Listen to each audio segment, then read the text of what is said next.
All red विजय channel में आप सभी का स्वागत है।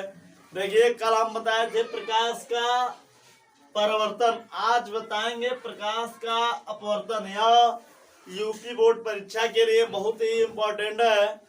यह कक्षा 10 वाले 10 के किताब में दिया है, साइंस में। देखिए, प्रकाश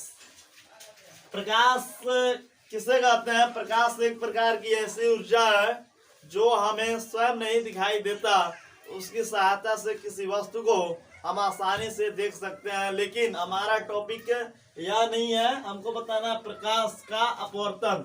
प्रकाश का अपवर्तन किसे कहते हैं? यहाँ पे हमने दो माध्यम लिया है। यहाँ पे एक माध्यम वायु लिया है और दूसरा माध्यम कांच लिया है। वायु जो है वह विरल माध्यम में, कांच जो है सघन माध्यम। सघन माध्यम मतलब पास पास और विरल माध्यम मतलब दूर दूर। यहाँ से प्रकाश आपतित किरण आ रहा है और अभिलंब की ओर क्या हो जा रहा है? झुक जा रहा है, अपवर्तित किरण। इसी को हम बोलते हैं प्रकाश का अपवर्तन। देखिए, प्रकाश का अपवर्तन का परिभाषा क्या होता है?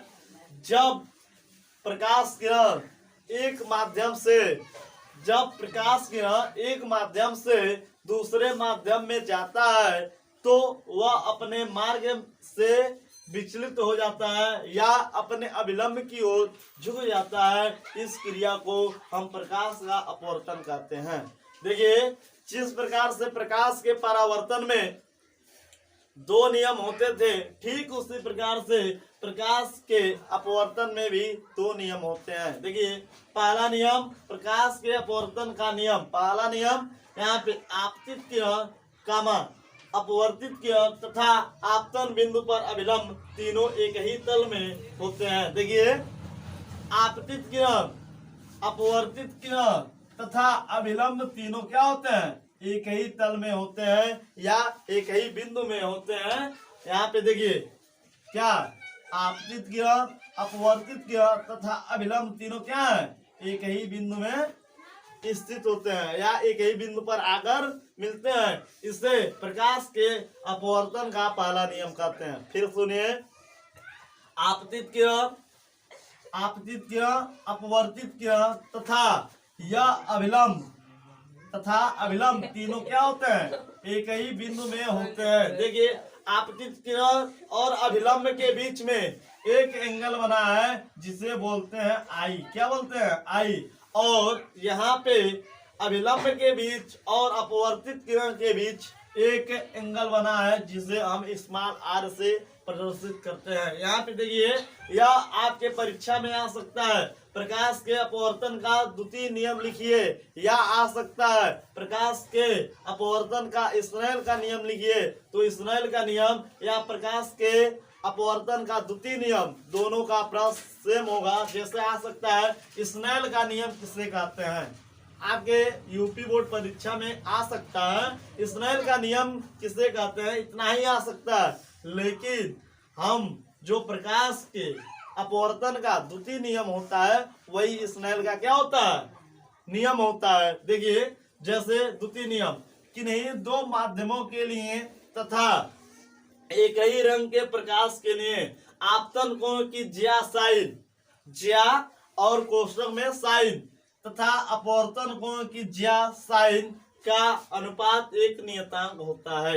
एक नियतांक देखिए, कि नहीं दो माध्यमों के लिए हमने यहाँ पे माध्यम में एक माध्यम वायु लिया है, दूसरा माध्यम कांच लिया है। एक ही रंग के प्रकाश के लिए जब प्रकाश यहाँ से आएगी एक ही रंग की रहेगी। जैसे मान लीजिए सूर्य का प्रकाश आया तो उसमें अनेक प्रकार के रंगे पाए जाते हैं, जो यहाँ पे एक ही रंग के प्रकाश के लिए आपतन कोण की ज्या साइन तथा अपवर्तन कोण की ज्या का अनुपात नियतांक होता है। नियतांक मतलब होता है नियतांक, इसके क्या होता है? इसके साइन आई बटे साइन आर के क्या होता है?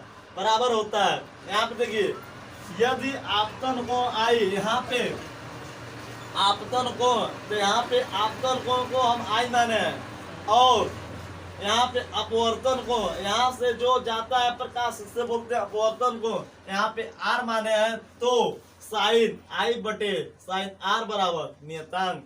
इससे हम स्नेल का नियम कहते हैं। देखिए, आपके परीक्षा में आ सकता है। स्नेल का नियम किसे कहते हैं? तो आप लिखेंगे कि नहीं, दो माध्यमों के लिए तथा एक ही रंग के प्रकाश के लिए आपतन कोण की ज्या साइन तथा अपवर्तन कोण की ज्या साइन का अनुपात नियतांक होता है। इसे हम स्नेल का नियम कहते हैं। देखिए, ऐसे ही अच्छी वीडियो पाने के लिए आप हमारे चैनल को लाइक कीजिए, सब्सक्राइब कीजिए और शेयर कीजिए। अगर आपको कोई प्रश्न न आए तो आप कमेंट में जरूर पूछें। धन्यवाद।